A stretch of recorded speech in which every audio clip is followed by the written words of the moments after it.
Ki Jenar, Sunan Kalijogo, Weda Sasongko, Serat Centini, dan masih banyak buku lainnya.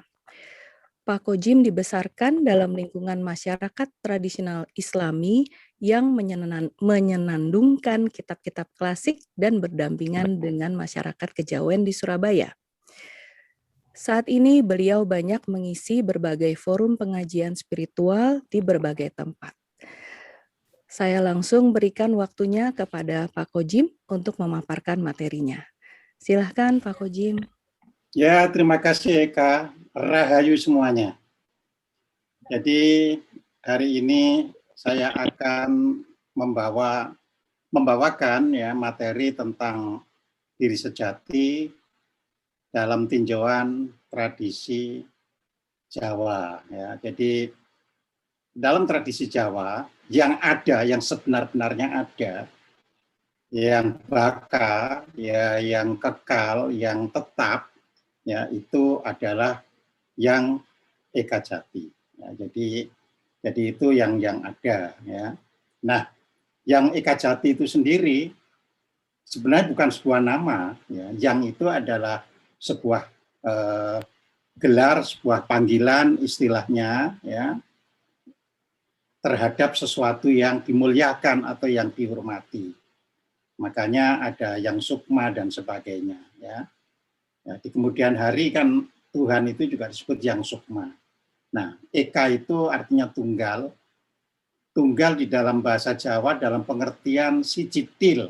Sijitil itu artinya satu tanpa ada pembantu, tanpa ada teman. Ya, jadi itu yang disebut sebagai Eka. Ya. Nah, jati itu adalah yang sebenarnya.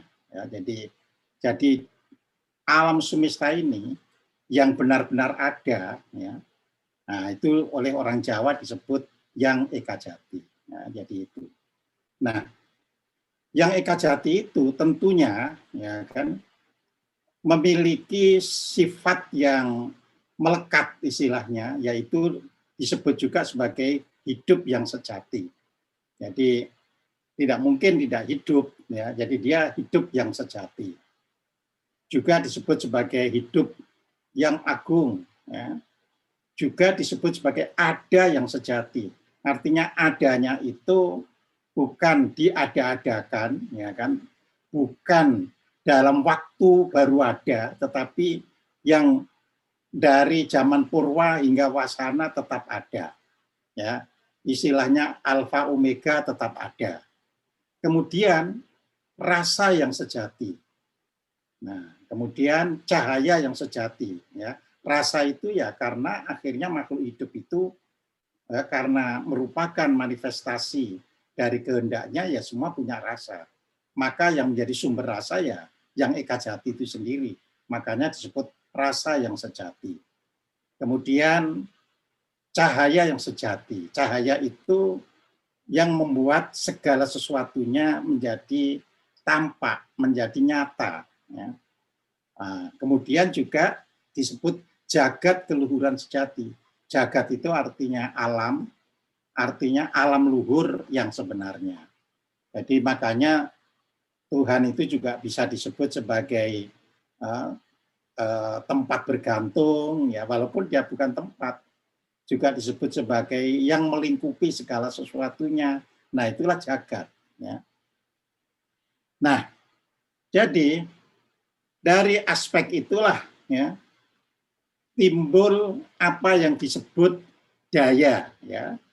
Daya itu berarti kekuatan. Makanya kalau di dalam agama Islam disebut la quwata illa billah. Tiada kekuatan itu kecuali hanya milik Tuhan, ya. Nah, jadi ada daya. Ya. Ada kekuatan dan kekuatan itu menimbulkan getar atau vibrasi, ya. Dan dengan adanya vibrasi itu akhirnya juga menyebabkan adanya rasa, ya. Kemudian menimbulkan sesuatu yang terang, jadi disebut cahaya. Jadi kalau tadi sifat cahaya disebut cahaya sejati, sekarang adalah cahaya dalam pengertian sebagai pancarannya. ya. Jadi itu pancarannya. Nah, kemudian juga kita tahu kan yang namanya vibrasi itu ada suaranya, ya. Jadi itu menimbulkan apa yang disebut suara, ya. Nah, dari yang Eka Jati ini, ya kan, dengan adanya daya getar rasa cahaya dan suara itu akhirnya tercipta lenggahing yang Eka Jati. Jadi lenggah itu artinya satu dudukan, ya, kayak lampu begitu, ya kan. Nah, itulah yang kan lampu itu ada bolamnya, ada dudukannya. Nah, dudukannya inilah yang yang disebut sebagai juga yang Bagas Purwa. Ya, sekali lagi, ya, karena itu merupakan manifestasi individu, ya. Nah, jadi setiap segala sesuatu, ya, ada yang Bagas Purwanya, sudah pasti. Setiap segala sesuatu, ya. Jadi itu. Nah, jadi disebut yang ya karena ia yang dihormati, karena tanpa dia nggak ada kita, gitu loh. Ya. Jadi kalau di dalam bahasa Sufi yang Bagas Purwa itu ya apa itu dapat dikatakan seperti Nur Muhammad, ya. Jadi karena tanpa nur itu tidak ada segala sesuatunya. Kalau di dalam Sufi, ya. Nah, kalau di dalam bahasa apa itu yang disebut seperti dalam bahasa Gadoloco, istilahnya dalam bahasa awam, ya, yang Bagas Purwa itu ya sama dengan Ki Dalang, ya. Karena yang Eka Jati itu adalah yang nanggap istilahnya, yang nanggap itu yang pesan untuk pertunjukan. Nah, yang Bagas Purwa ini sudah dalang yang memerankan, ya kan. Jadi itu. Nah, makanya yang Bagas Purwa ini ya berada pada istana pribadi masing-masing. Ya. Nah, kita tidak tahu berapa jumlahnya yang Bagas Purwa di alam semesta ini, ya. Kita nggak tahu karena tiap-tiap sesuatu itu ada yang Bagas Purwanya. Ya. Nah, kalau kita lihat istananya yang Bagas Purwa itu, ya, istilahnya dilengkungi oleh delapan ya, lingkaran cahaya. Ya, jadi lingkaran cahaya itu 8 itu kita hitung dari istana itu di tengah-tengah itu dikelilingi oleh merah muda, terus di luar merah muda itu ada cahaya yang melingkari hijau muda, di luarnya lagi itu ungu, di luarnya lagi itu hijau royo-royo, di luarnya lagi itu lingkaran cahaya putih, di luarnya lagi lingkaran cahaya kuning, di luarnya lagi itu lingkaran cahaya merah, dan di luarnya ya itu hitam. Itu sudah nggak muat, jadi tinggal persegi saja itu. Jadi itu ya. Jadi lingkaran cahaya paling luar itu hitam, ya. Nah, makanya itu disebut jagat hasta warana, ya. Hasta itu 8, warana itu sama dengan tabir, sama dengan apa itu tire, ya. Jadi di situ, ya. Nah, dari 8 hasta warana ini, 8 dimensi, ya kan, masing-masing memberikan ya fungsi. Jadi cahaya hitam, ya hitam itu di dalam bahasa Jawa kuno juga disebut puspa. Walaupun puspa di dalam bahasa Jawa apa itu berikutnya juga bermakna bunga, ya. Jadi puspa itu bisa bermakna bunga di dalam bahasa Jawa kuno, bisa bermakna hitam, ya. Jadi cahaya hitam, jadi bukan gelap loh ya, cahaya hitam itu adalah memancarkan energi asal, ya, yang membangkitkan daya penglihatan. Jadi mengapa makhluk hidup itu bisa melihat? Ya karena dapat ya sentuhan cahaya hitam itu. Kan keluar ini nanti. Jadi dari istananya yang Bagas Purwa itu ya kan menghendaki ya diri untuk hadir di alam nyata, ya. Nah, itu penglihatannya dari cahaya hitam yang melingkupi tadi, ya. Jadi kan keluar istana. Jadi nantinya kita kembali ke istana itu tujuannya kalau meninggal. Jadi asalnya dari istana itu kembali, ya itu. Nah, makanya kembalinya disebut kembali ke asal karena asalnya dari istana itu, ya. Nah, jadi cahaya merah merupakan energi asal untuk membangkitkan pembau atau yang menyebabkan pembau. Jadi hidung makhluk hidup itu kan ada hidungnya, ya. Sekalipun cacing ya kelihatan tidak ada hidungnya itu kan dari sisi kita, tapi dia tetap ada, ya, untuk membau, ya. Jadi semut misalnya ya nggak kelihatan ada hidungnya, tapi dia bisa membau apa itu, kalau temannya itu lagi ketemu itu kan apa gaduk gitu kan, itu bisa nanti dirut oleh teman-temannya yang lain, oleh semut yang lainnya. Nah itu. Nah, cahaya kuning itu merupakan energi asal yang membangkitkan kemampuan manusia untuk berbicara. Ya. Nah, kalau burung ya itu bisa bersuara itu, ya. Jadi, tapi kalau manusia menjadi berbicara, ya. Karena kita kan diri sejati dalam arti manusia. Nah, cahaya putih merupakan energi asal yang membangkitkan daya perasaan. Jadi daya perasaan, ya. Ini yang harus kita ketahui, ya. Cahaya hijau merupakan asal energi yang membangkitkan daya pendengaran. Kemudian cahaya ungu merupakan asal energi yang membangkitkan, ya, daya angan-angan, ya, termasuk dalam angan-angan itu imajinasi, ya, fantasi dan pikiran. Kemudian cahaya hijau muda merupakan asal energi yang membangkitkan daya cipta. Lalu cahaya merah muda, dari situlah, ya, makhluk yang menjadi dualitas itu, ada betina, ada apa itu, jantan kalau pada hewan, ada perempuan, ada laki-laki kalau pada manusia, ya kan, itu yang membangkitkan rasa untuk mau bersajumbana, mau berkasih-kasihan, termasuk di dalamnya adalah seksualitas, ya. Jadi itu cahaya merah muda. Nah, kemudian setelah keluar, ya, keluar dari istana yang dilingkari 8 cahaya ini, menjadi apa yang dinamakan perjalanan wujud. Jadi dia keluar dari istana, ya. Yang Bagas Purwonya sendiri tidak keluar, tapi kehendaknya itu keluar dari istana, ya, kehendaknya. Kan yang Bagas Purwo itu miniatur dari yang Eka Jati. Jadi yang Bagas Purwo itu miniatur dari yang Eka Jati. Semua yang ada di yang Eka Jati sebagai, ya, keberadaan yang absolut, nah miniaturnya itu pada yang Bagas Purwa. Nah, karena itu yang Bagas Purwa, ya, kehendaknya itu bisa menyorot keluar, ya, jadi di situ, ya. Nah, makanya kelima daya tadi, kelima daya yang asal tadi, yang daya, geter, ya, rasa, cahaya, itu akhirnya saling meliputi dan terbentuklah isi dan wadah. Jadi ada yang terbentuk isi dan ada yang terbentuk wadah, ya.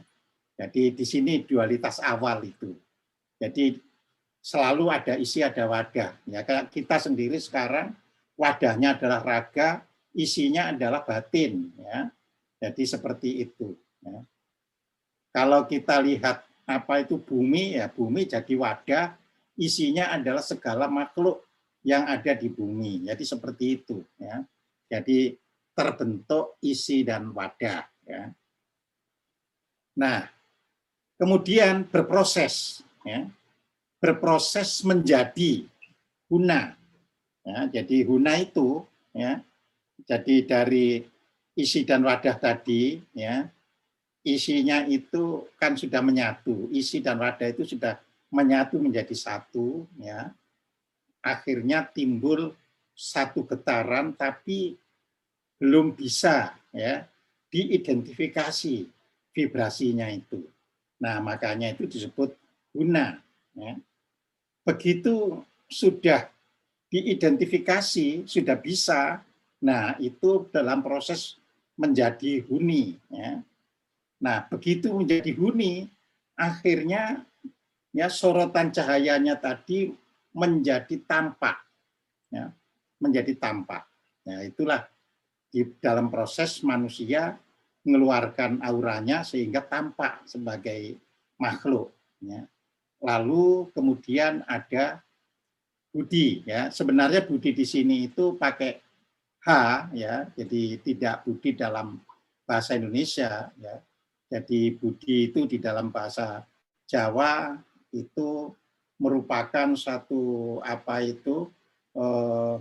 sifat ya sempurna yang bisa memberikan perjalanan itu tepat sasaran, itu budi. Tapi kalau tidak ada hanya sebenarnya menjadi kalau itu perilaku, makanya ada budi pekerti, ya.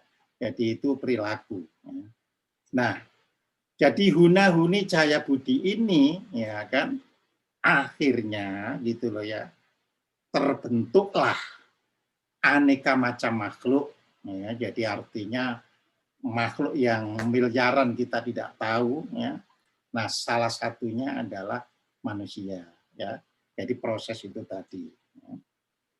Jadi salah satunya adalah manusia. Ya. Nah, sekarang kita baru mengarah ke manusianya, ya kan? Jadi manusianya, ya. Di perjalanan selanjutnya adalah berkembangnya isi dan wadah. Ya. Jadi isi dan wadah ini tuh berkembang terus, ya kan? Jadi sel misalnya itu kan sel itu sendiri wadah, di dalamnya ada isi. Nanti sel-sel bergabung menjadi isi dari suatu organ, ya. Organ dan jaringan menjadi isi dari satu kerangka tubuh. Jadi seperti itu. Jadi berkembang isi dan wadah itu terus sampai terakhir, ya seperti kita ini, ya. Jadi kita ini merupakan perwujudan dari isi wadah. Jadi isi wadah membangun lagi, dia jadi isi, membangun wadah baru, terus terbentuk lagi menjadi isi, menjadi wadah baru, terus menerus, ya. Jadi itu, ya. Nah, terus menerus akhirnya tercipta wujud sebagai manifestasi isi dan wadah baru, yaitu bawana, ya. Jadi bawana itu artinya ya ada yang terwujud sebagai bintang, ya itu juga menjadi wadah bagi ya di mana kita akhirnya bisa hidup. Ada matahari, ada rembulan, ada bumi dan segenap isinya, ya. Dan isinya yang mubah dan musik, jadi yang selalu berubah dan bergerak, ya. Jadi itu. Nah, jadi kita lihat sekarang, ya, jadi semua makhluk akhirnya selalu mengandung daya, getar, rasa, cahaya, dan suara. Ya. Nah, kemudian makhluk itu sendiri mulai terspesifikasi, makanya disebut ada. Ya. Ada kucing, ada harimau. Nah, salah satunya ada manusia, salah satunya. Ya. Manusia ada. Ya. Manusia juga bisa merasakan sesuai dengan ya hubungan dari gabungan dari isi dan wadah manusia. Kucing juga bisa merasakan sesuai dengan isi dan wadah kucing. Ya. Jadi di situ. Ya. Kemudian ceto itu nyata adanya.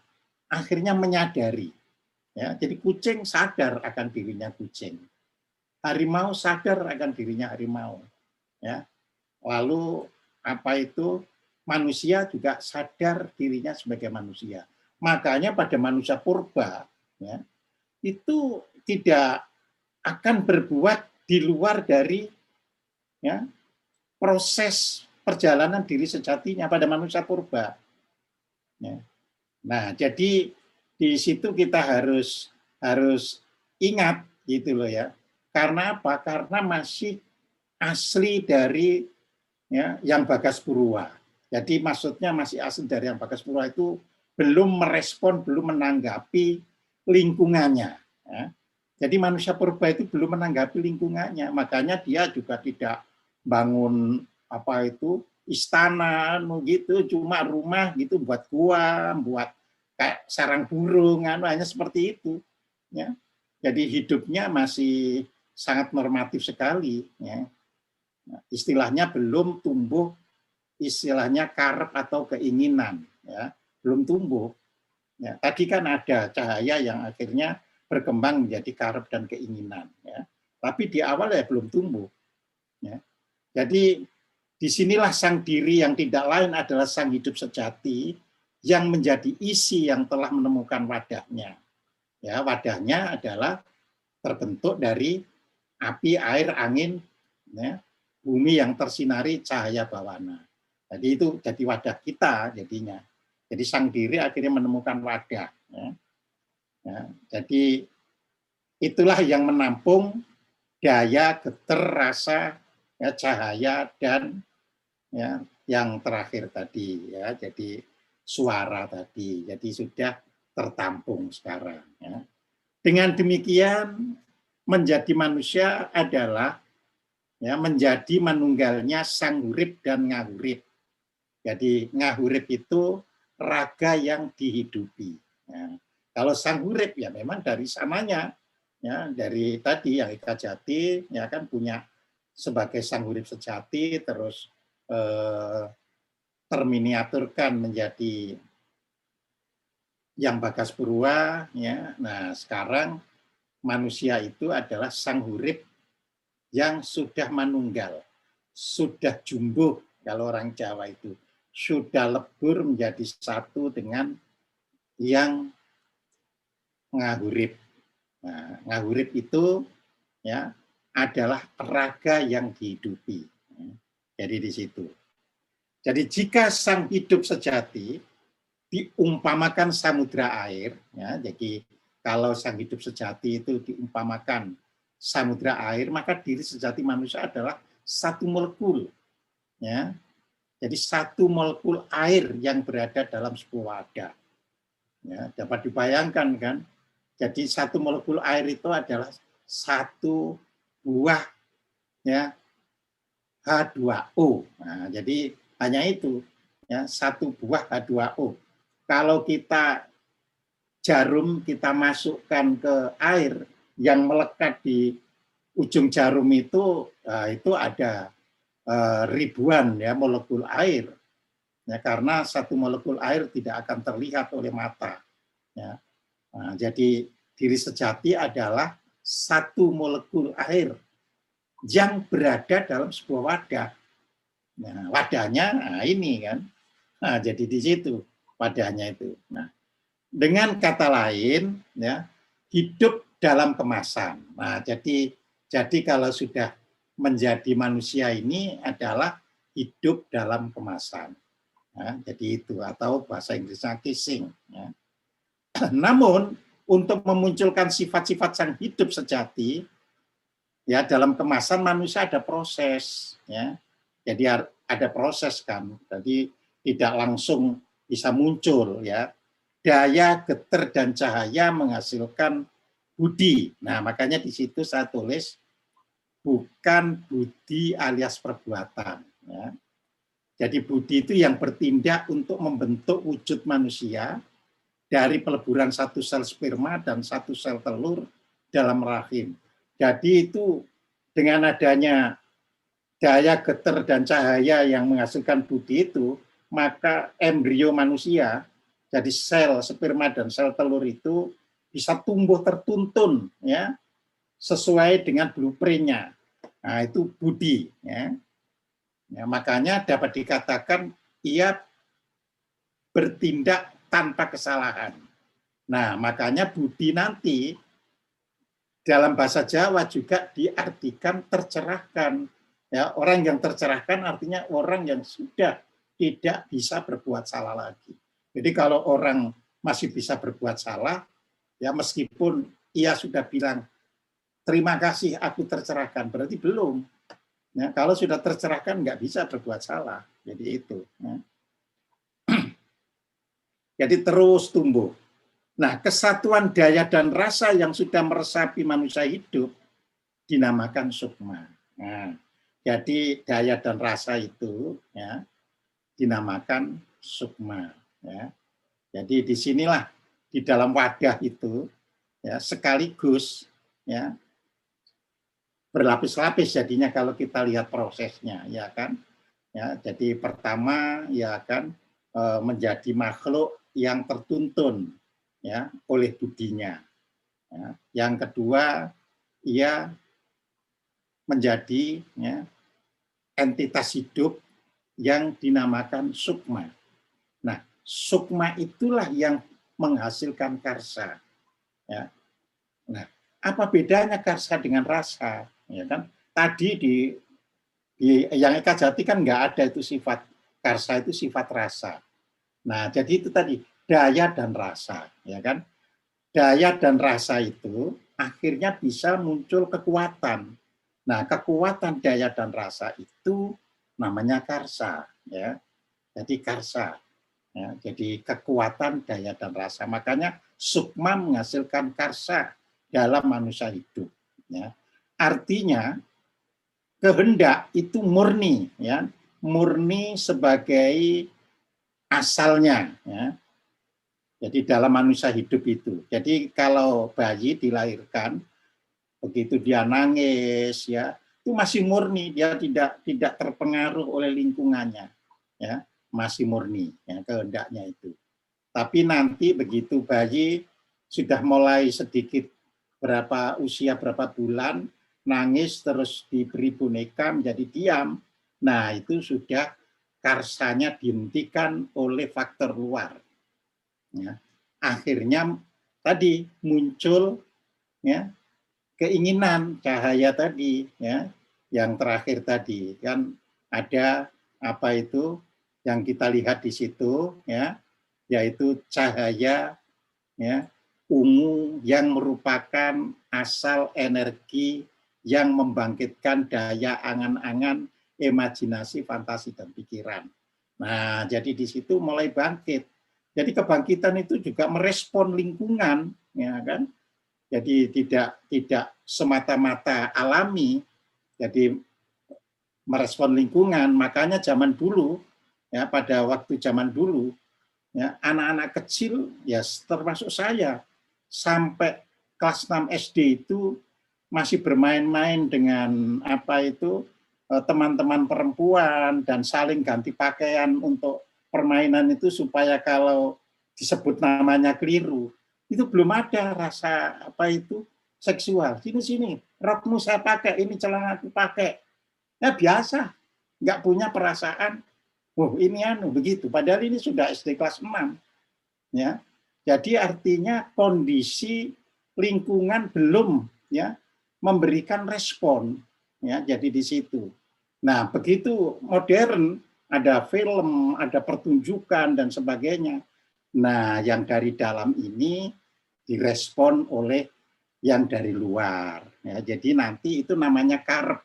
Ya, di sini tidak saya tulis, tapi begitu karsa manusia ya merespon dari luarnya, maka dia namanya menjadi karep. Jadi daya dan rasa menjadi karsa, karsa karena merespon menjadi karep. Ya, karep itu keinginan. Ya, jadi artinya sudah ada keinginan karena dipengaruhi oleh dunia luarnya. Ya, jadi itu. Nah, sukma dengan karsa hidupnya bisa menerima ajaran, ya atau warah dari yang Eka Jati, namanya jiwa. Jadi jiwa itu ya kalau sukma di dalam tubuh manusia itu sudah bisa menerima wewarah. Lah orang menyebutnya sudah balik, sudah akil balik, sudah mulai masuk dewasa ya, tidak lagi anak-anak ya. Dengan kata lain sudah berakal. Nah, itu sudah disebut sebagai jiwa. Ya. Nah, jiwa yang sudah menyatu dengan tubuh, ya, yang sudah menyatu dengan tubuh ini disebut nyawa. Jadi selama hidup membentuk pakerti atau karma. Nah, jadi artinya begitu sudah sampai menyatu dengan nyawa, maka gerakannya ya kan tadi merespon lingkungannya kan. Nah, kalau dia banyak dipengaruhi lingkungannya, akhirnya terbentuk pakerti atau karma.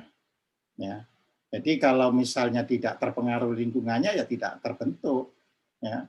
Jadi makanya dikenal terus nanti lahirlah hukum sebab akibat. Nah, ada sebab, ada akibat. Ya, jadi itu. Nah, bila nyawa meninggalkan tubuh manusia, ya artinya ini tadi kan sudah bersatu, terus lepas, ya, maka tubuhnya dinamakan bangkai. Ya, jadi tubuhnya dinamakan bangkai. Dan jiwa yang lepas dari tubuh dinamakan jitma. Jadi di dalam bahasa Jawa itu sudah tidak dinamakan jiwa lagi. Jadi jiwa itu ketika manusianya masih hidup. Ya. Makanya orang bilang cacah jiwa. Ya. Orang terus bilang ada kecelakaan, ya, sekian jiwa melayang. Ya, jadi itu. Tapi begitu sudah melayang, sudah tidak ada di tubuh, ia disebut jitma. Ini rinci. Ya. Nah, yitma itu apa ya? Proses sang diri yang sudah sampai jadi yitma itu tadi. Ya. Nah, sekarang dari kemana yitma itu? Nah, kita khusus fokus yitma manusia. Ya kan? Jadi artinya semua makhluk begitu sudah nyawanya itu lepas dari tubuhnya, tubuhnya jadi bangkai, ya. Terus jiwanya tadi menjadi yitma. Ya, jadi di situ. Nah, sekarang kita fokus yitma manusia. Ya. Nah, jagat Brahma Kumara keadaan yang jadi begini, yitma manusia itu pertama melintasi jagat yang namanya Brahma Kumara. Ya. Nah, di alam ini keadaannya ya setelah yitma lepas dari tubuh, tapi keadaannya terasa panas yang menjalari seluruh tubuh yang baru saja ditinggalkan oleh sang yitma. Jadi orang meninggal itu tidak mendadak terus dingin, tidak. Jadi dia hangat dulu, terus pelan-pelan dirasakan orang, oh sudah sudah dingin. Jadi orang bilang, ini berarti sudah meninggal, sudah nggak ada reaksi lagi. Ya. Nah, setelah itu, gitu ya, maka sang yitma itu masuk ke jagat berikutnya, namanya lokantara. Ya. Jadi itu dari kata loka antara. Jadi suatu tempat, tapi antara dunia jasmani dengan dimensi yang astral, ya, dimensi yang tidak tampak, ya. Jadi di situ. Nah, di situ keadaannya terang, tapi tanpa bayangan, ya. Karena kalau kita ya, karena ada matahari yang menyoroti, makanya siang itu terang, tapi ada bayangan kita. Tapi ini terang tanpa bayangan, karena seluruh ya lingkungan kita itu sama kekuatannya. Jadi tidak ada ini lebih terang sehingga menimbulkan bayangan di lawannya. Jadi tidak ada. Jadi itu yang disebut alam terang tanpa bayangan, atau bahasa Jawanya padang terawangan. Ya. Jadi dan di situ ada berbagai pemandangan yang indah maupun yang mengerikan. Makanya laporan-laporan orang Barat dari apa itu near death experience, ya. Jadi NDE itu menggambarkan ada loh, saya kok ketemu yang indah, ada yang loh saya kok ketemu yang mengerikan gitu kan. Tapi kalau memang sudah meninggal betul, ya ketemu, ya kedua-duanya ya indah ya yang mengerikan gitu. Tapi kalau NDE kan baru ketemu satu segi saja, ya terus dia terbangun, bangkit lagi. Tapi kalau sudah meninggal betul, kalau tidak bangkit lagi, menemui dari yang indah sampai yang mengerikan. Kemudian alamnya itu menjadi gelap total. Jadi bukan cahaya hitam ya, tapi gelap total. Ya. Nah, dalam keadaan gelap total atau dalam bahasa Jawanya peteng dedet, ya, jika sang yitma itu takut, panik, bingung, ya, maka dia akan tinggal sebagai arwah gentayangan di jagat kajiman. Ya. Jadi jagat kajiman dia alamnya makhluk halus, ya, yang terus jadi hantu dan sebagainya. Ya. Tapi jika bisa lolos dari alam itu, ya kan, bisa lolos, maka ada dua, ya kan, ia bisa moksa atau ia tidak bisa moksa. Nah, jadi ada dua, ya. Jadi ada yang lolos bisa moksa, ada yang lolos tidak bisa moksa. Ya. Nah, moksa di dalam bahasa Jawa, ya, itu sirnanya semua unsur pembentuk badan jasmani. Jadi moksa itu bukan lepasnya kemelekatan dari kehidupan, tidak, tapi sirnanya semua unsur pembentuk badan jasmani kembali ke asalnya. Ya. Dengan sendirinya tak ada kemelekatan secara alami karena semua sudah lepas. Jadi apa napas kita ya kembali ke samudra udara, ya kan, yang dari api kembali ke asalnya yaitu dari matahari, yang dari apa itu air ya akhirnya campur dengan uap air yang di samudra, yang dari tanah ya jadi mineral di bumi. Nah, dulu Pulau Jawa itu dikenal sebagai tempat banyak orang moksa. Ya, makanya jangan heran Pulau Jawa adalah satu-satunya pulau di dunia yang paling subur. Nah, karena apa? Karena tidak ada buangan dari orang yang mati moksa itu. Jadi kalau orang mati dibakar itu buangan abunya itu masih jadi sampah. Tapi kalau moksa betul tidak ada buangan. Jadi ia menjadi pemurni alam. Jadi akhirnya subur sekali. Ya. Makanya Pulau Jawa itu kepadatannya jauh berkali-kali dari negara Cina. Ya. Pulau Jawa itu 1/20, ya. Jadi Pulau Jawa itu 1/20 daratan Indonesia. Tapi penduduknya berapa? 165 juta penduduknya. Dari 270 juta, 165 juta berada di Jawa dan Madura. Ya, berarti sisanya berapa? Sisanya berarti 35 tambah 70, jadi yang 100 juta ya, itu tinggal di 19 kalinya Pulau Jawa. Ya. Jadi 1/20-nya berisi 165 juta. Ya. Itu kepadatannya jauh lebih tinggi berkali-kali daripada negara Cina yang berpenduduk 1,4 miliar. Karena negara Cina itu 8 kali luas daratan Indonesia, bayangkan. Lah kita misalnya ya semua pulau itu Indonesia ini sama dengan Jawa kesuburannya, itu bisa menampung ya mungkin 200 juta orang kali 20. Berapa kalau 200 juta kali 20? Itu 4 miliar. Ya. Dapat dibayangkan itu. Ya. Nah, jadi masih kecil itu. Ya. Nah, jadi jika meninggal biasa, maka yang lolos dari jagat lokantara akan dilahirkan di jagat yang lebih halus. Namanya jagat ekakrida. Ya. Jadi itu terang dan masih penuh godaan. Jika tak lolos dari alam ini, dilahirkan kembali ke bumi atau ke jagat kajiman. Jagatnya makhluk halus.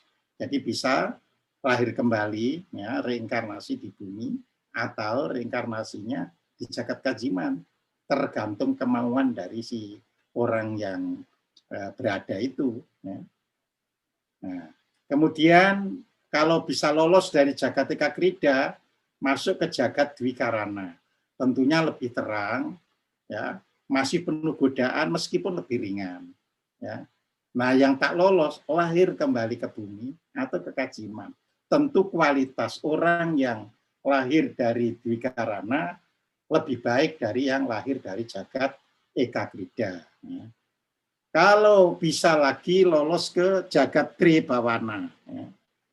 Praktis bisa ke jagat yang lebih halus. Jadi kalau sudah di Pribawana itu ya kesulitan untuk ke yang lebih halus itu sebenarnya sangat tidak dapat dikatakan praktis, tidak ada gitu ya. Tapi namanya manusia bila masih merasa berat, ia akan dilahirkan kembali di bumi, tapi tidak dilahirkan di dunia kajiman atau di alam makhluk halus. Jadi kalau sudah jagat tribawana, waduh nggak kuat ini aku naik lagi yang ke lebih halus, ya, ke bumi. Nah, kalau bisa lolos masuk ke jagat catur mahendra, ya, alamnya terang, indah, ya, sudah nggak ada godaan. Lalu datang Resi Wasita. Jadi Wasita itu bahasa Jawa kuno, artinya sang pemberi petunjuk. Nah, jadi datang, ada makhluk di alam itu untuk memberi petunjuk. Ya. Kemana? Untuk mengantarkan ke jagat-jagat berikutnya. Tadi akhirnya ke jagat yang kelima, jagat Pancamartani, kemudian naik lagi ke Widujati, dan naik lagi di Sapta Pratala. Jadi jagat yang ketujuh. Ya. Di jagat Sapta Pratala, Sang Yitma menyatu dengan Resi Wasita. Jadi Sang Yitma menyatu dengan Resi Wasita. Ya, karena kalau tidak menyatu, nggak bisa ketemu sosok yang di berikutnya. Nah, akhirnya bertemu dengan Resi Warasupitri. Jadi Warasu itu dalam bahasa Jawa itu ya artinya itu tirai akhir. Jadi tirai yang menutupi istana pribadi Sang Yitma tadi, sang diri berarti. Kan Sang Yitmanya ini sudah dilepasi terus kan. Apa ini yang unsur-unsur seperti sukma kan sudah semakin lepas yang gandol-gandoli tadi. Ya. Jadi semua angan-angan dan sebagainya sudah nggak ada. Nah, barulah ya bertemu dengan Warasupitri, lalu rangkulan sama Warasupitri, dan saat rangkulan itu lenyap pula ya Resi Wasita. Jadi Resi Wasitanya menjadi lenyap. Ya. Kemudian ya, Sang Yitma tanpa diantar untuk masuk ke puri pribadinya. Tadi puri pribadi ya, istana yang Bagas Purwa tadi. Ya. Nah, begitu sudah melangkah ke puri pribadi, Resi Warasupitri pun hilang. Sehingga di dalam puri pribadi itu tinggal sang diri. Ya. Sang diri yang menyatu kembali dengan yang Bagas Purwa. Ya, jadi menyatu kembali. Ya. Nah, karena sudah menyatu ya ini, tetapi itu bagi yang moksa yang bisa menyatu. Nah, makanya yang belum bisa moksa setelah sampai di Sapta Pratala akan berkehendak lahir lagi sebagai manusia untuk berlatih di bumi lagi agar bisa moksa. Ya, jadi orang-orang yang alim, yang banyak kebaikannya, banyak itu akhirnya bisa moksa. Ya. Nah, yang moksa artinya yang begitu meninggal itu moksa, itu langsung dari Lokantara akan masuk jagat yang cahayanya berwarna hitam. Jadi dimensi ada suatu jagat, tapi cahayanya berwarna hitam. Bukan gelap, namanya cahaya, tapi hitam. Ya. Yang juga ada godaan dari yang mengerikan sampai yang enak dilihat, tapi yang moksa biasanya tidak terpengaruh. Ya. Jagat kemudian ke jagat yang cahayanya merah, lebih terang, lebih nyaman. Kemudian jagat yang cahayanya warna kuning, lebih indah dan lebih nyaman. Ya. Lalu masuk ke jagat berwarna putih, bertemu Resi Wasita. Nah, sama, kalau tadi yang tidak bisa moksa, bertemu di ya, jagat catur mahendra, kalau di sini bertemu di jagat warna putih. Ya, jadi itu. Lalu bersama Resi Wasita melanjutkan perjalanan yang melewati jagat berwarna hijau, setelah itu ke jagat berwarna ungu, ke jagat berwarna hijau muda, dan ke jagat berwarna merah muda. Ya, di jagat merah muda, Sang Yitma dirangkul Resi Warasupitri dan Resi Wasita sirna. Jadi seperti tadi, begitu sudah dirangkul Resi Warasupitri, Resi Wasita sirna. Sang Yitma sekarang menjadi sang diri, ya kan? Ya. dan tanpa diantar menuju puri pribadi, bertemu dan manunggal dengan Yang Bagas Purwa. Jadi ingat, kalau belum bisa moksa tadi, kembali lagi ke bumi, tapi jadi orang yang ya tentunya wah baik, pokoknya untuk menyiapkan diri bisa moksa lah, udah gitu. Ya. Jadi artinya kalau sekarang orang hidup itu ada yang berusaha, aku harus bisa moksa, itu artinya dia sudah sampai jagat Sabta Pratala. Nah, jadi di dalam puri pribadi itulah ya, yang juga disebut puri gupita, jadi gupita itu penuh hiasan, disebut juga puri garbaloka. Ya. Di dalamnya sang diri merasa sendiri karena sudah menyatu manunggal dengan Yang Bagas Purwa. Jadi masih merasa, loh aku kok sendirian ini, kijalan, nggak ada siapa-siapa ini sendirian. Ya. Ia melihat dirinya sebagai yang eka jati, ya, yang hidup, yang tak dihidupi, yang berkuasa, dan sifat-sifat yang eka jati. Semuanya dia rasakan. Jadi dia merasa bisa menguasai bumi, matahari, dan sebagainya. Ya. Nah, namun ya, sang diri ini tetap sadar bahwa ada dirinya, gitu loh ya, dan tetap ada yang eka jati. Ya, walaupun dia itu merasa sebagai yang eka jati, manifestasi sebagai yang eka jati, tapi sang diri karena kan sudah diwadahi tadi kan, dipuri kan, jadi dia merasa iya ya, tapi saya ini pun sadar. Jadi ada aku, ada engkau tetap, engkau yang meliputi alam semesta, ya kan, segala dimensi, sedangkan aku berada di miniaturmu. Jadi merasa tetap sebagai miniaturmu. Nah, kalau sudah di sana apa? Sang diri bisa lagi hidup di bumi sekemauannya dia. Mau jadi apa? Maksudnya orang ahli ini, ahli itu, ini. Tapi yang jelas dia kalau sudah turun, ya, itu selalu untuk menata jagat lebih baik. Jadi itu ciri kalau ada pemimpin, tapi kok dia betul-betul lebih rela ke itu dapat dikatakan dulunya sudah pernah moksa. Ya. Saya ambil contoh, misalkan Angela Merkel, ya, itu adalah kanselir Jerman. 18 tahun sebagai kanselir Jerman, ya, hidupnya hanya semata-mata untuk negara dan rakyat Jerman. Dia tidak pernah punya pembantu. Jadi sebagai kanselir ya sama dengan presiden kan kedudukannya kan. Sebagai kedudukannya sama dengan presiden, tapi dia tidak punya pembantu. Dia ngerjakan urusan rumah tangganya dengan suaminya saja. Ya. Nah, itu berarti dulunya sudah bisa moksa, sehingga dia melakukan tugas-tugas yang demi kebaikan saja, ya kan? Jadi di situ. Nah, nanti bisa saja ketika meninggal sementara itu tidak hilang langsung, tapi begitu sudah dikuburkan langsung hilang.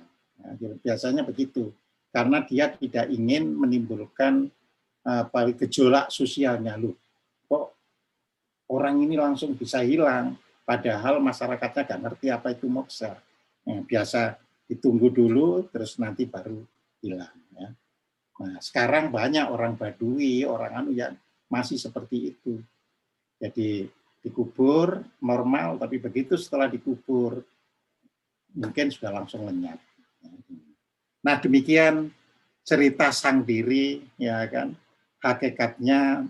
Makanya ketika manusia sudah menyadari asalnya, ya, yang di Jawa itu disebut sangkan paraning dumadi, tahu dari mananya dan akan kembali ke mananya, ya ia akan bisa hidup, ya, mengikuti, ya, nilai-nilai yang diwariskan dari budayanya.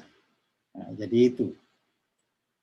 Dengan demikian dia hidup tidak mengikuti atau mengekor atau jiplak pihak lain, tapi hidup dengan nilai-nilai sendiri yang dipahaminya. Terima kasih. Terima kasih Pak Kojim.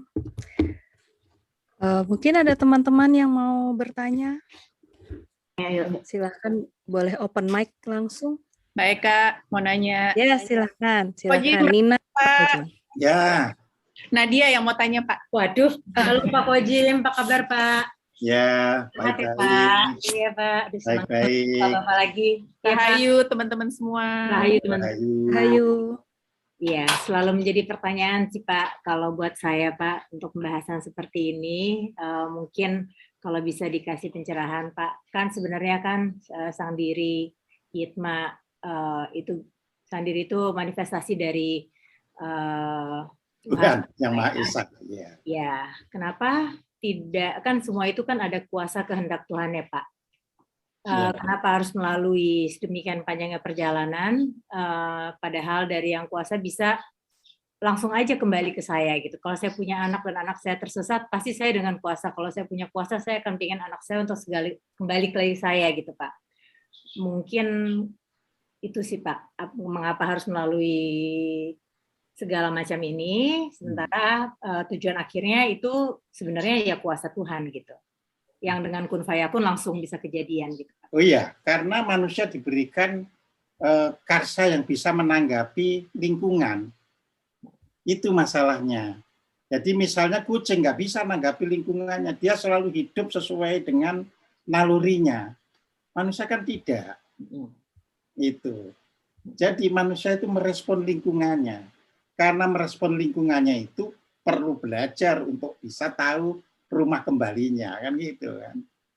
Jadi iya, jadi dia tidak itu memang rumah kembali kan, istilahnya.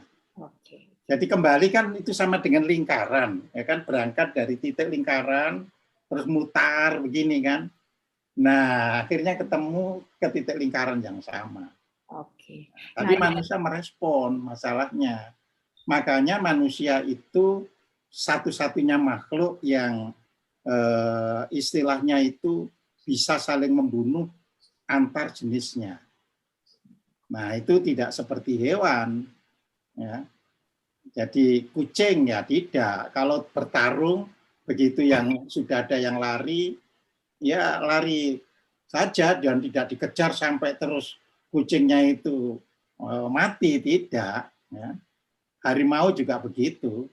Begitu bertarung karena rebutan kekuasaan, siapa yang merasa kalah lari, dan yang merasa menang tidak perlu ngejar yang merasa kalah. Nah itu karena masih dari nalurinya. Nah, manusia tidak begitu. Makanya disebut manusia adalah kemasan yang paling sempurna. Karena bisa merespon lingkungannya. Tapi dengan konsekuensi gitu loh. Dengan konsekuensi itu tadi, pakerti atau karma itu tadi. Ya. Jadi karena karsa merespon lingkungan jadilah karep. Karep itu bahasa Jawa. Bahasa Indonesianya itu keinginan. Ya.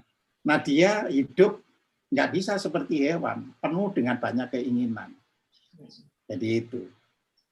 Nah, ketika keinginan itu terlalu besar, ya kan, ya akan menjadi penghalang untuk kembali ke rumah.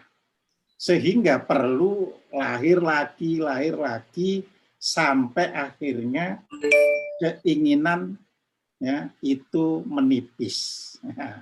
Sampai akhirnya hidup mensyukuri aja. Ya hidup saya sudah semua sudah merasa dilengkapi kok. Ya saya tinggal bersyukur saja. Nah, tinggal begitu. Oke. Makasih Pak. Satu lagi boleh Pak?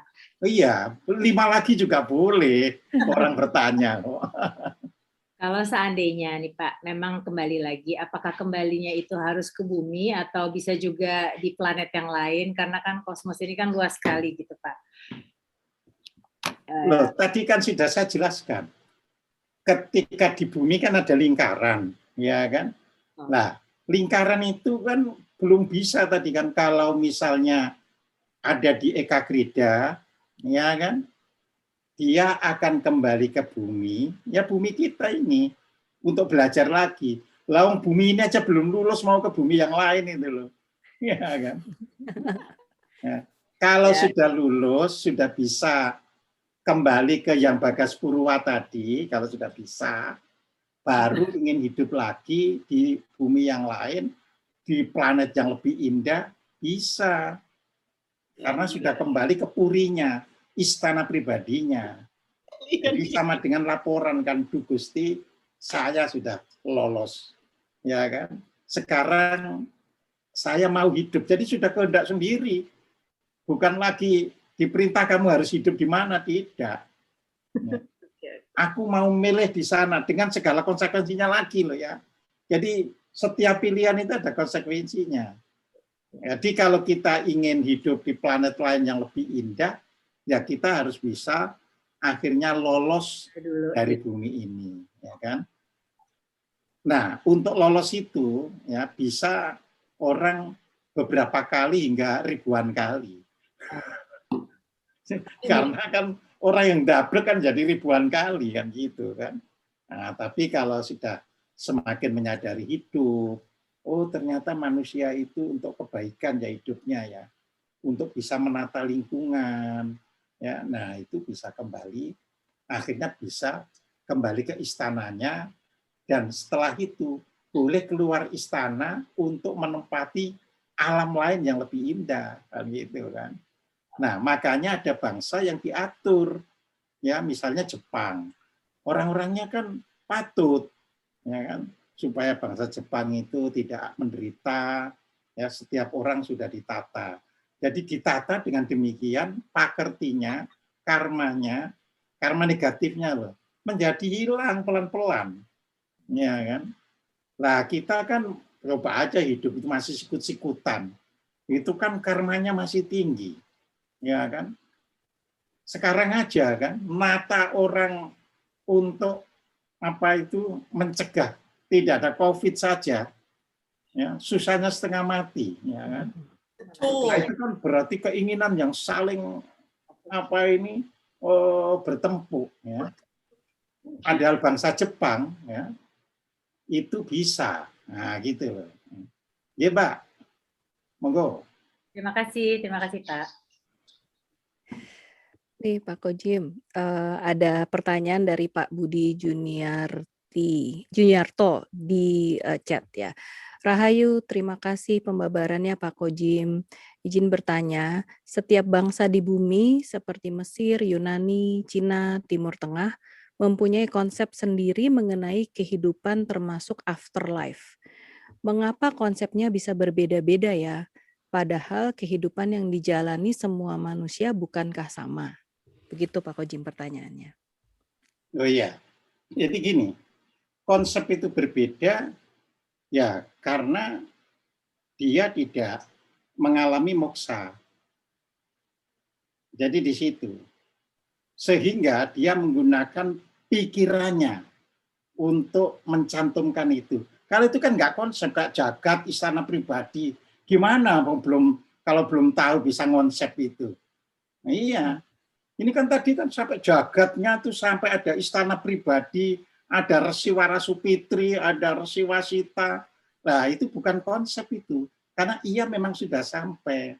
Karena sudah sampai, jadi bisa mengajarkan kepada yang hidup. Nah, yang tidak sampai mulai mikir ini. Gimana ya supaya patuh orang-orang yang ikut saya? Dibuatlah konsep. Ya, jadi seperti itu. Nah, selama itu konsep pasti berbeda-beda. Jadi di situ gitu loh. Nah. Ya, ya. Jadi Jadi ini ajaran di ajaran Jawa itu ada bangsa-bangsa kuno itu yang sudah tidak konsep lagi, tapi sudah punah. Gitu. Jadi dikatakan, jadi sekarang ini ajaran itu ya tinggal di Jawa. Karena yang lain sudah punah, sudah diganti bangsa-bangsa yang belum sampai kembali ke puri pribadinya atau istana pribadinya, yang konsep itu. Ya. Berarti Ya kalau ini contohnya kan jadi semua ya. orang apa itu ketika menyatakan moksa itu hanya cukup moksa adalah ya lepasnya kemelekatan diri dari dunia. Padahal kalau Jawa tadi, oh tidak begitu. Moksa adalah sirnanya badan jasmani kembali ke unsur-unsurnya. Wah, itu kan jelas sekali gitu ya, Mbak. Ya. Gimana Pak Budi? Pertanyaannya sudah terjawabkah? Sepertinya sudah terjawab ya. Oke, mungkin ada teman-teman atau Bapak Ibu yang ingin bertanya lagi, silahkan boleh open mic saja. Langsung. Assalamualaikum Pak Kojim, salam rahayu untuk semua. Ya, rahayu, waalaikumsalam warahmatullahi wabarakatuh. Aku mau tanya Pak Kojim, tadi kan untuk yang pas terakhir, kalau misalnya sudah lolos dari semua dunia gitu ya Pak Kojim, dia akan menyatu bersama Hyang Bagas Purawa. Yeah. Dan kalau sebagai Hyang Bagas Purawa dia merasa oke, aku pengen turun lagi gitu ceritanya ya Pak Kojim. Yeah. Apakah nanti dia pas turun ke bumi atau di manakah itu, apakah dia punya ingatan bahwa aku adalah bagian dari Hyang Bagas Purawa atau balik lagi belajar lagi gitu Pak Kojim? Oh enggak, kalau sudah ketemu Hyang Bagas Purawanya itu sekali sudah ketemu, berikutnya itu tinggal dia ingin menata dari sisi yang lain. Aku misalnya sekarang ingin menjadi petani yang bagus, yang bisa menjadi contoh bagi yang lain-lain, ya kan. Nah, cirinya seorang petani yang sudah moksa ya, dia tidak pernah mengeluh, dia tidak pernah hutang, ya, dia tidak pernah merasa kekurangan. Lalu kan dia sudah moksa. Jadi dia punya kekuatan nanti, misalnya bertani itu tanamannya dibuat subur, ya, sehingga hasilnya itu cukup untuk dia makan. Ya, kalau perlu hasilnya itu untuk bisa dibagikan ke tetangganya. Jadi itu yang diperbuat. Kalau dia jadi nabi misalnya, ya nabi tentunya dia harus menyesuaikan tempat yang dituju. Ya, wah, saya kok jadi nabi di negeri Arab ini. Wah, tentu harus menyesuaikan kaidah-kaidah yang di Arab, ya kan. Tapi nanti bisa nanggulangi orang Arab pada saatnya ketika dia masih hidup. Bahwa berikutnya setelah sang nabi itu pergi, terus orang Arabnya nggak bisa ngikuti, nah itu kan salahnya orang Arab sendiri kan gitu kan. Jadi seperti itu. Pokoknya orang yang sudah moksa itu, dia sudah tidak punya keinginan lagi. Karena dunia itu sudah digenggamannya. Orang itu punya keinginan karena belum bisa genggam dunia. Gitu. Jadi itu. Ya hanya jadi sampling saja, hanya jadi contoh-contoh saja. Iya. Jadi artinya nggak mulai dari nol ya Pak ya? Apanya? Nggak mulai dari nol. Jadi kalau dia jadi tentara, ya tentara yang langsung dia akan selamat dan akhirnya mati, misalnya mati di medan perang, dia tidak akan diketahui lagi oleh yang lainnya karena dia langsung moksa. Tapi dia akan bisa memberi contoh semangat tempur supaya lainnya itu tidak mundur dan sebagainya. Karena dia sudah moksa gitu. Nah, semakin berkali-kali dia moksa, semakin sempurna keteladanan yang diberikan. Nah, jadi di situ gitu loh. Iya, apa sih yang harus kita lakukan sekarang? Iya, kan sudah moksa satu kali, kepengen memberi teladan, tapi dihadapkan pada situasi baru. Dia banyak menyesuaikan lagi, tapi karena sudah bisa moksa, berikutnya sudah pasti bisa moksa lagi, nggak akan kecantol, terus turun lagi, ya kan? Yang ketiga berarti tentu lebih bisa lagi ngatasi. Nah, semakin dia berkali-kali bisa kembali ke puri pribadinya atau istana pribadinya, dia akan menjadi manusia yang lebih sempurna dari sebelumnya. Nah, jadi di situ. Tapi kenapa orang yang bisa moksa harus membuat dirinya terlahir kembali ke bumi, Pak? Kenapa nggak nitis aja atau iniin aja maksudnya Loh, energinya dia dititisin ke... iya, kalau sudah bisa moksa itu kan sifat kasih Tuhan kan melekat pada dirinya. Kasih sayang Tuhan itu. Iya. Jadi kalau di Jawa itu dia akan memiliki 3 sifat yang melekat, yaitu ya tresno welas asih. Jadi itu tresno welas asih. Ya. Jadi tresno itu cinta. Ya, kalau begitu cintanya itu sudah bisa memberikan lebih dari yang normal, berarti welas. Kalau nanti cintanya itu sudah tidak memungut imbalan atau respon balik, ya asih. Kan gitu kan. Nah itu kan harus ditunjukkan sebagai manusia. Jadi itu. Nah cinta kita kan cinta masih ngukur. Trade off. Mencintai kamu dapat apa kan gitu. Iya. Ya kan. Nah, baru tresno itu gitu loh. Nah, nanti kalau bisa memberikan lebih welas. Kalau sudah tidak mengharapkan apapun dari yang dicintai, bahkan selalu mencintai, asik. Itu kan. Iya. Berarti kalau kayak saya di sini masih belajar dan belajar lagi sama Pak Kojim, berarti belum pernah moksa ya? Sudah pasti itu. Masih belajar. Iya, kalau masih belajar itu jelas belum pernah moksa. Tetapi ukurannya kan boleh jadi sudah sampai yang dimensi yang tinggi. Hampir. Iya, kan gitu kan. Hampir moksa. Loh, kalau dari dimensi yang rendah, saya yakin nggak tertarik untuk belajar spiritual. Dan itu jumlahnya lebih berjibun, lebih bermiliar-miliar daripada orang yang tertarik spiritual. Di dunia ini orang yang tertarik spiritual itu sedikit. Gitu. Yang umumnya itu orang nggak tertarik spiritual. Karena apa? Di Eka Krida sudah lahir, di Karana sudah lahir. Itu yang paling banyak, yang miliaran manusia itu. Jadi kita tidak boleh GR, ya kita tidak boleh GR, tapi yakinlah bahwa orang yang sudah ingin ke dunia spiritual itu sudah ke lapisan yang atas. Gitu. Amin, amin. Iya. Jadi mudah-mudahan setiap kita belajar begini lebih dekat lagi nanti untuk bisa kembali ke istana pribadinya atau rumah pribadinya kan gitu kan. Iya. Pak Kojim, saya mau tanya, saya Estira Pak, mau tanya kalau mengenai ODGJ itu gimana dengan konsep yang ini ya Pak? Karena apakah dia minta dilahirkan kembali seperti itu atau gimana Pak? Oh enggak.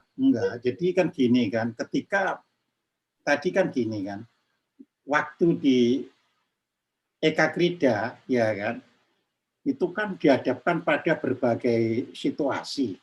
Ada ngeri, ada ini, ada itu. Nah, ketika dia terpesona pada yang indah, ya kan, terpesona, ya kan, dia juga nanti kalau sesuai dengan karmanya akan lahir ke bumi, sesuai dengan karmanya.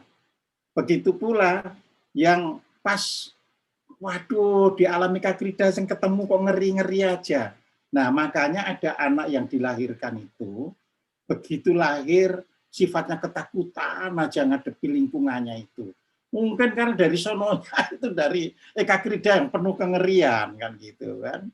Tapi ada loh, banyak juga anak yang dilahirkan itu, ya sejak umur sebulan, 2 bulan itu nangis sedikit oleh orang tuanya, dipupuk sedikit senyuman ada. Nah, proses-proses apa itu ODGJ tadi ya termasuk dihadapkan hal semacam itu ya di kelahirannya itu dihadapkan itu. Oke Pak, jadi kalau misalnya tadi yang di Eka Krida misalnya ketemu dengan hal-hal yang nggak enak tadi, kemudian berarti dia dalam perjalanannya di kehidupan yang ini dia bisa kemudian menghilangkan hal itu ya Pak ya, berarti ya. Oh ya, maksudnya ya supaya ketika di bumi ini dia bisa menghilangkan itu. Ya. Makanya kan agama itu secara umum menuntun orang berbuat baik dulu. Karena berbuat baik itu akan ya menghilangkan semua memori tentang keburukan. Dari itu. Baik. Oke, ini ada pertanyaan dari Egi, Pak Kojim. Ya. Rahayu Pak Kojim, ini Rahayu. Egi, apa kabar Pak? Oh, baik, Lama baik. sekali nggak ketemu. Ya. Bagaimana dengan jiwa-jiwa yang konon katanya dari luar bumi atau star seeds? Mohon penjelasannya. Bagaimana Ya, itu Pak Kojim? jadi sebenarnya nggak ada ya jiwa-jiwa dari luar bumi itu. Tetapi yang ada adalah jiwa manusia. Tadi kan saya sampaikan kan, di Eka Krida maupun di Dwi Karana, bisa lahir di bumi, bisa yang apa itu minta lahir di alam kajiman, alam makhluk halus. Ya. Nah, yang lahir di alam makhluk halus ya ketemu dengan makhluk halus, akhirnya bisa bekerja sama. Yuk, datang ke bumi untuk misalnya apa itu goda atau apa, atau apa ini kepingin memberi pertolongan pada orang-orang tertentu, ya. Karena itu untuk nebus karma juga, misalkan ya, masih ingat kan Ponari itu pernah menerima batu, terus batu itu bisa menyembuhkan banyak orang. Ya. Nah, pada saat itu tentu ada jiwa ya. Kalau kita jadi manusia di bumi kita nggak bisa. Nah, dia makhluk ke alam kajiman dulu. Ya, karena semua itu keputusan yang Bagaskurawa kan semuanya sudah memberikan apa itu manifestasinya, ya kan. Ketika kita dikemas, ya kan, lalu terus kita terpengaruh oleh kekuatan kemasan, ya salahnya sendiri kan gitu kan. Ya. Apa enak misalnya lahir di alam kajiman? Ya sama saja, sama-sama dengan di dunia. Bisa enak, bisa tidak enak. Ya. Tidak enak kalau di sana diplokoto oleh kalangan makhluk halus yang lebih pinter. Ini ada jiwa manusia nyasar ini ya kan.